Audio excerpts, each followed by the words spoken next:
नमस्कार, सलाम, आदाब। मैं शकील अहमद इंडिया से। दोस्तों, 2024 का ये इलेक्शन इतनी ज्यादा चर्चा में है, शायद ही कोई इलेक्शन भारत का इतनी ज्यादा चर्चा में होगा। ये इलेक्शन का निर्णय क्या होगा ये तो आने वाला समय बताएगा, लेकिन इलेक्शन में किसकी हार और किसकी जीत होगी इस पर चर्चा पूरे राज्य, पूरे देश में चल रहा है। और इस इलेक्शन का खासकर सिवान जिला एक हॉट सीट माना जा रहा है, जो कभी शहाबुद्दीन साहब के लिए जाना जाता था कि सिवान के साहब। बिहार में तीन जगह जनता दरबार लगता था। पहला जनता दरबार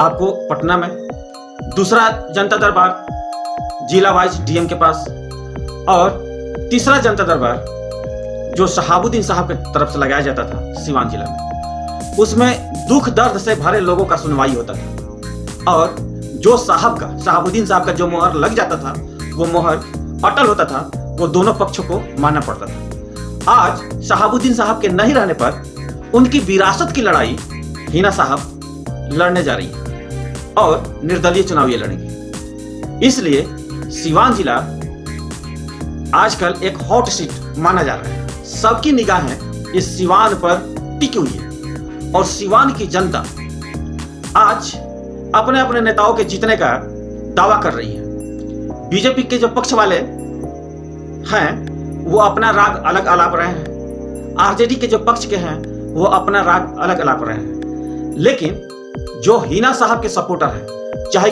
कोई सा भी बिरादर हो, हिंदू, मुस्लिम या और भी जो बिरादर हो, वो ये दावा कर रहे हैं कि 2-3 बार से हार चुकी हिना साहब को कामयाबी इस बार जरूर मिलेगी अगर ऊपर वाला ने चाहा। और हिना साहब भी लगातार, बाय द वे कोई दिन नागा हो जाता हो कि हिना साहब खाना नहीं खाती हो, लेकिन ऐसा कभी नहीं हुआ कि हिना साहब किसी के घर पे न जाए, किसी से मिले नहीं। जो संपर्की हैं उनसे, जो हमदर्दी हैं जिनसे, उनके पास, जो जान पहचान के हैं उनके पास, जो जान पहचान के नहीं भी हैं। हिना साहब का यह कहना है कि हमारे जिला के तो है ना, हमारे क्षेत्र के तो है ना, चाहे उनसे जान पहचान हो या ना हो ये कोई मायने नहीं रखता।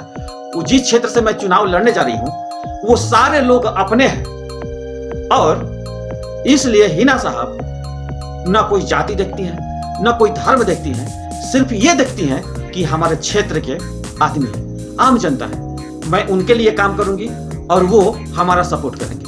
हिना साहब के दिल में ऐसा कोई भेदभाव है ही नहीं, जैसे नेता लोग होते हैं कि 2 जगह 4 जगह गए, पैसा बांट दिया और अपने चुनाव प्रचार में मग्न हो गए। लेकिन हिना साहब के पास में ऐसा देखने को मिला ही नहीं कि इनके पास में हमारा सभा रहेगा, उनके पास में हमारा सभा रहेगा और कहीं सभा नहीं रहेगा। उनके पास ऐसा कुछ है ही नहीं। जहां पर जनता चाह देती है वहां पर हिना साहब का सभा हो जाता है, वहां पर हिना साहब का मीटिंग हो जाता है, वहां पर हिना साहब का 2 घंटे के लिए ही सही वार्तालाप चालू हो जाता है कि आम जनता से मिलकर के सलाह होता है कि इस बार का चुनाव कैसे जीता जाए। ये चुनाव मेरा नहीं है, आम जनता का है। आम जनता का जीत हमारा जीत है, हमारा जीत आम जनता का विकास करने के लिए जीत है। ऐसा दिलदार नेता, ऐसे सोच रखने वाला नेता शायद ही भारत में कोई हो।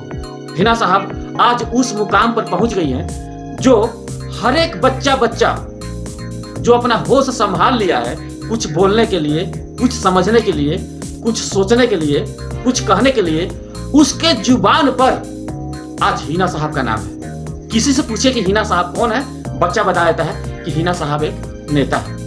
दोस्तों, जब यहां तक बात चल ही गई है तो मैं आप लोगों को बता दूं कि इस बार सिवान का चुनावी गणित क्या करता है। चुनावी गणित आम जनता से पूछे गए सवालों और मिले हुए जवाबों का जो मिश्रण यह है कि हिना साहब का बहुमत चारों तरफ आज है। हिना साहब का चर्चा चारों तरफ है। ग्राउंड रिपोर्ट यह बोलता है कि आजकल शादी विवाह का सीजन है, उसमें भी कहीं ना कहीं राजनीतिक चर्चा जरूर होता है। शादी विवाह में भी 2 मेहमान बैठे हैं, आपस में चर्चा करते हैं कि आजकल सिवान में किसका बोलबाला है।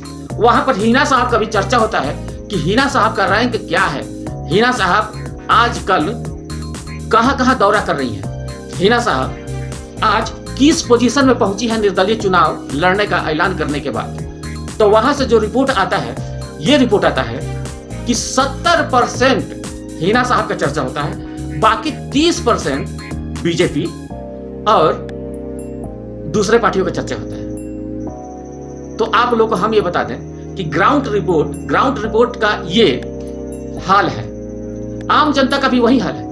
आम जनता खुद एक परिवार दूसरे परिवार से ये चर्चा जरूर करता है कि इस बार हिना साहब को चांस दिया जाएगा। तो दोस्तों, आप लोगों का इसमें क्या राय है, कमेंट में जरूर लिखिएगा। थैंक यू, नमस्कार, सलाम, आदाब। मैं शकील अहमद, इंडिया से।